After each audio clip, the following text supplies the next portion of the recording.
सुप्रभात मित्रों, जय श्री कृष्ण।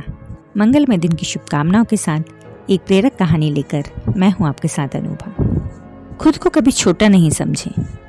अगर हम खुद आगे नहीं बढ़ेंगे तो कोई दूसरा हमें आगे नहीं बढ़ाएगा। यह विचार हैं हमारी नवनिर्वाचित राष्ट्रपति द्रौपदी मुर्मू के, जो कि हमारे देश की 15वीं राष्ट्रपति चुनी गई हैं। उनकी जिंदगी भी किसी प्रेरक कहानी से कम नहीं है, जो कि हर इंसान के लिए एक प्रेरणा स्रोत है। उनकी ज़िंदगी तमाम तरह की त्रासदियों से भरी रही। उनकी ज़िंदगी में कई ऐसे उतार चढ़ाव आए कि कोई और होता तो टूट जाता। आज उनके ही संघर्ष की कहानी पेश कर रही हूँ, जो कि हमें एक सकारात्मक सोच की ओर ले जाएगी और हमारा मनोबल बढ़ाएगी। ओडिशा के एक गरीब परिवार में जन्मी द्रौपदी ने अपनी ज़िंदगी में अनेक व्यक्तिगत और राजनीतिक बाधाओं को झेला।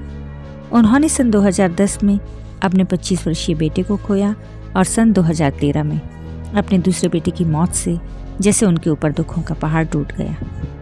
जैसे तैसे इस दुख से उबरने की हिम्मत जुटा ही रही थी कि उनके पति ने भी सन 2014 में उनका साथ छोड़कर इस दुनिया को अलविदा कह दिया। लेकिन उन्होंने हार नहीं मानी और अपनी ज़िंदगी को फिर से एक नए सिरे से शुरू करने का प्रयास किया। उन्होंने अपने दुख और अवसाद से उबरने के लिए मेडिटेशन का सहारा लिया। उन्होंने इसके लिए गहन अध्ययन और चिंतन का दामन पकड़ा। वे हमेशा ध्यान की एक पुस्तक अपने साथ रखा करती थी।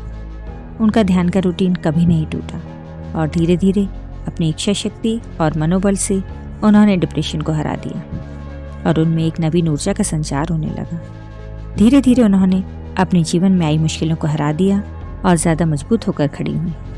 डिप्रेशन को मात देकर उन्होंने समाज के दर्द को अपना दर्द समझा।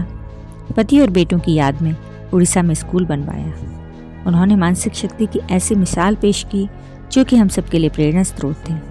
आज उन्होंने जो मुकाम हासिल किया है उस पर पूरे देश को गर्व है और यह उनके प्रबल इच्छा शक्ति का ही परिणाम है। उन्होंने मजबूत मन से जीवन के सारे दुखों को हराया और आज वह राष्ट्र की आदि शक्ति के रूप में उभर कर आई हैं।